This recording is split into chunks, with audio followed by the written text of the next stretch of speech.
So here we have the BMW Z4 on a 12 plate. I'm going to start off by showing you around the outside of the car, and then we'll hop in and run through some controls on the inside of it from there. From the outside, you can of course see it's a two-door convertible. We're going to start off inside the boot area of the car first of all. As we approach the back of the car, you can see we have reversing sensors. Currently the roof is of course down, which is taking up that top section of the boot. This is what it looks like with the roof up. As you can see, you have plenty of space with that roof back up again. Okay, so we're just going to work our way back around to the front of the car. And then, as I said, we'll hop in and run through just a few of the controls on the inside. Now that we've done a full circle of it, though, you can see it's a great looking car in fantastic condition the whole way around as well. Just briefly before we climb in, I think it's well worth seeing the interior from this exterior point of view. There's plenty to run through on the dashboard, so let's hop in and we'll do that right now. Okay, now that we're inside the car, we're going to start with the dials. On the left-hand side, we have the speedometer and fuel gauge. On the right-hand side, the rev counter. In the centre, you can see the main trip computer, including the total miles of the car, which are 84,193. The information displayed above that can be changed using a button on the end of the indicator to talk for various bits of trip computer and fuel economy information. It'll also show you what gear the car is in that section. It's an automatic, so we're in park at the moment, of course. If we back out to the steering wheel next, we have our stereo controls on here.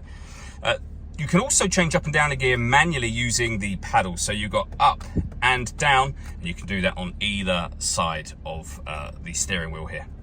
Over into the centre next. The first thing you can see here is the climate control. So you can adjust the fan speed, the temperature for the driver, the temperature for the passenger, of course, and the direction you would like the air to be distributed in once it enters the vehicle.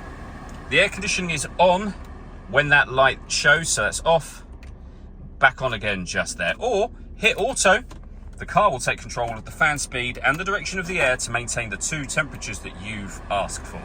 You can hear it doing that now. You can override that whenever you wish to and put it back on your own settings here. Below that, we have the main stereo for the car. So CD player, as you can see, this button turns it on and adjusts the volume. When it comes to listen to your own music, as I said, you do have the CD player. We've also got auxiliary input, and then we've got the AM, FM radio just here. We have the gear lever for the fully automatic gearbox. In front of that, some storage, a 12-volt charging socket, the button to open the roof, which I'm going to show you in a moment, and close the roof again. You can turn your parking sensors on and off from here. The gear lever for the fully automatic gearbox, of course. You can change the driving setup of the car, normal and sport. We've also then got the ability to turn the traction control off as well. Okay, so I'm going to press the button to open the roof up. The very first thing that will happen is that the windows will go down.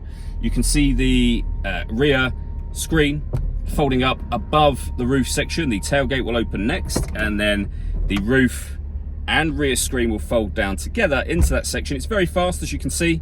You can keep your finger on the button. If you do that, the windows will all go up by themselves once the operation is finished, and you can see that happening there.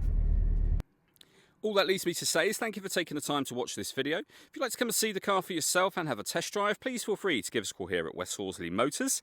We'd love to hear from you soon.